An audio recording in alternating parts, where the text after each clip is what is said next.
You might have noticed the recent buzz about a certain particularly worrying insect that goes by the charming nickname murder hornet.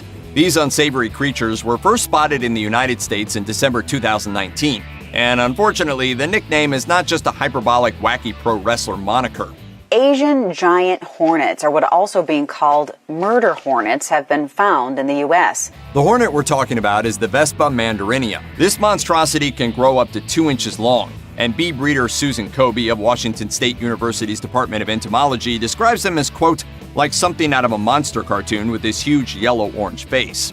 There have been 4 verified sightings of the Asian giant hornet in Washington State, and a further 2 in Canada's British Columbia. Luckily, Ryan Woyan of Washington State's Department of Agriculture has told Time that officials are addressing the situation with an aggressive outreach and trapping campaign. So hopefully our near future doesn't include too many murder hornet swarms. Still, it's probably a good idea to bone up on these things just in case. Here's everything you need to know about the frighteningly named murder hornets. If you see an Asian giant hornet, we have good news and bad news. The good news is that they don't seem to actively target humans. However, the bad news is that if they do decide to sting you, you're in for a world of pain. Even beekeeper suits can't stop their stings, which are bad with a capital B. Conrad Berube, a beekeeper who was stung around 7 times while getting rid of a nest, described the sensation to the New York Times as the most painful sting he's ever experienced. And he's been stung a lot. The sting is said to feel a bit like hot metal being injected into your body. Oh, and of course the murder hornet sting is potentially lethal, though that can be said of any sort of hornet venom in sufficient volume. This particular venom includes a heaping helping of neurotoxins, and while one sting won't end your life, enough of them might. Furthermore, these being hornets, they're able to sting multiple times without dying. This is not a theoretical scenario either. Reportedly, murder hornets kill as many as 50 people in Japan every year. I could definitely see that. Don't touch it! I'm not gonna touch it.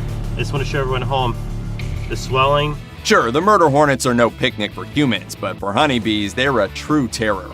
The Asian giant hornet neither uses nor needs its venomous stinger to deal with bees. For them, it sports a pair of mandibles that are powerful enough to sever the head of a rival. When Asian giant hornets enter a beehive, they go into what's called their slaughter phase, where they use their mandibles to decapitate the poor bees. All of the bees.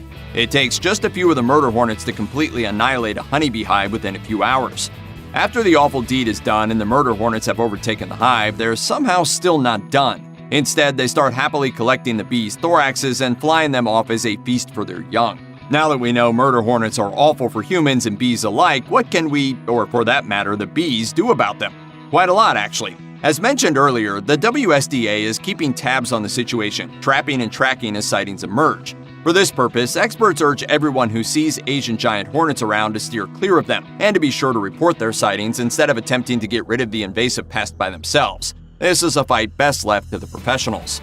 As for the bees, it turns out that some of them have already figured out the way to deal with the murder hornets. As Mike Baker of the New York Times tells us, some bees have figured out that they can't match murder hornets' size and strength, so they employ a sneaky tactic where hundreds of bees swarm the hornet, trapping it in a living bee ball.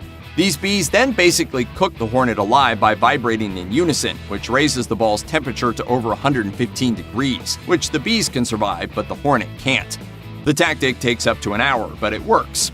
Unfortunately, at the moment, only Japanese honeybees seem to know the trick, having developed it over many generations. Here's hoping that Western bees don't have to learn this survival method the hard way. Check out one of our newest videos right here. Plus, even more grunge videos about the world's wildest animals are coming soon. Subscribe to our YouTube channel and hit the bell so you don't miss a single one.